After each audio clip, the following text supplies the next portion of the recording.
ఏపీలో విద్యా పండుగ హోంమంత్రి పెద్ద మనసు బిరబిరా కృష్ణమ్మ పరుగులు ఇలాంటి ఇంట్రెస్టింగ్ టాప్ 10 వార్తలు ఇప్పుడు చూద్దాం.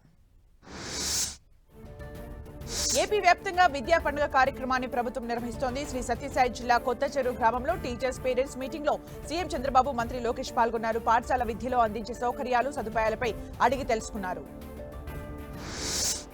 తల్లికి వందనం ఓ చరిత్ర అన్నారు సీఎం చంద్రబాబు. ఇంట్లో ఎందరు ఆడపిల్లలుంటే అందరికీ తల్లికి వందనం ఇస్తున్నామని తెలిపారు. కార్పొరేట్ స్కూళ్ల కంటే మెరుగ్గా ప్రభుత్వ స్కూళ్లను తయారు చేస్తామన్నారు ముఖ్యమంత్రి. కొందరు నాయకులు చిత్ర విచిత్రాలు చేశారని, పిల్లల బ్యాగులు పుస్తకాలపై ఏ బొమ్మలుండవని సెటైర్లు వేశారు చంద్రబాబు. ప్రభుత్వ స్కూళ్లలో రాజకీయాలు లేవన్నారు మంత్రి లోకేష్. పాలిటిక్స్ గేట్ బయటే ఉంటాయని, స్కూల్ లోపలికి ఎంట్రీ లేదని చెప్పారు.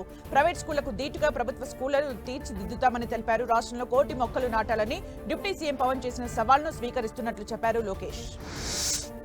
ఏపీ సెక్రటేరియట్లోకి యాక్సెస్ కంట్రోల్ సిస్టమ్ను ఏర్పాటు చేసేందుకు సర్కార్ సన్నాహాలు చేస్తోంది. సచివాలయానికి వచ్చే ఉద్యోగులు, సందర్శకుల్ని smart card, QR code system స్లిప్ల ద్వారా అనుమతి ఇవ్వనున్నారు. తాత్కాలిక సచివాలయంలో దాదాపు 2,000 మంది రెగ్యులర్ అవుట్సోర్సింగ్ ఉద్యోగులు పనిచేస్తున్నారు. నిరుపేద కుటుంబానికి అండగా హోంమంత్రి అనిత ఉన్నారు. అయితే P4 విధానంలో భాగంగా దార్లపూడి గ్రామానికి చెందిన బాబ్జీ కుటుంబానికి 2 ఆవులను ఇచ్చారు మంత్రి. అలాగే ఆయన కుమారుడి చదువు పూర్తయ్యే వరకు అయ్యే ఖర్చును తానే భరిస్తానని అనిత ప్రకటించారు. అద్దంకిలో మంత్రి గొట్టిపాటి రవికుమార్ పర్యటించారు. జేపంగుళూరులో ఉన్న పొగాకు కొనుగోలు కేంద్రాన్ని మంత్రి పరిశీలించారు. కొరిసపాడులో పొగాకు కొనుగోలు కేంద్రాన్ని ఏర్పాటు చేస్తామని రైతులకు మంత్రి హామీ ఇచ్చారు.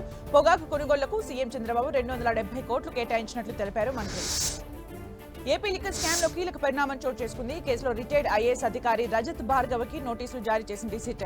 గత ప్రభుత్వ హయాంలో ఎక్సైజ్ శాఖ ప్రత్యేక కార్యదర్శిగా పనిచేసిన రజత్ భార్గవ కొన్ని నెలల క్రితం రిటైర్ అయ్యారు. ఆయనకు జారీ చేసిన నోటీసుల్లో రేపు విచారణకు రావాలని పేర్కొంది.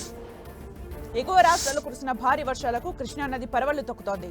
నది నిండుకుండను తలపిస్తోంది. ప్రకాశం బ్యారేజ్ దగ్గర ప్రస్తుతం 11.5 అడుగులకు వరద నీరు చేరుకుంది. అటు ఇన్ఫ్లో 9,739 క్యూసెక్లు ఉందని అధికారులు తెలిపారు. కృష్ణా నది వరద ఉధృతి పెరగడంతో దిగువకు నీటిని విడుదల చేశారు. విజయవాడ ఇంద్రకీలాద్రిపై శాకంబరి ఉత్సవాలు ముగిశాయి. పూర్ణాహుతి కార్యక్రమంలో ఈవో దంపతులు పాల్గొన్నారు. భక్తులు, సిబ్బంది సహకారంతో ఎలాంటి ఇబ్బందులు లేకుండా ఉత్సవాలను నిర్వహించినట్లు ఈవో తెలిపారు.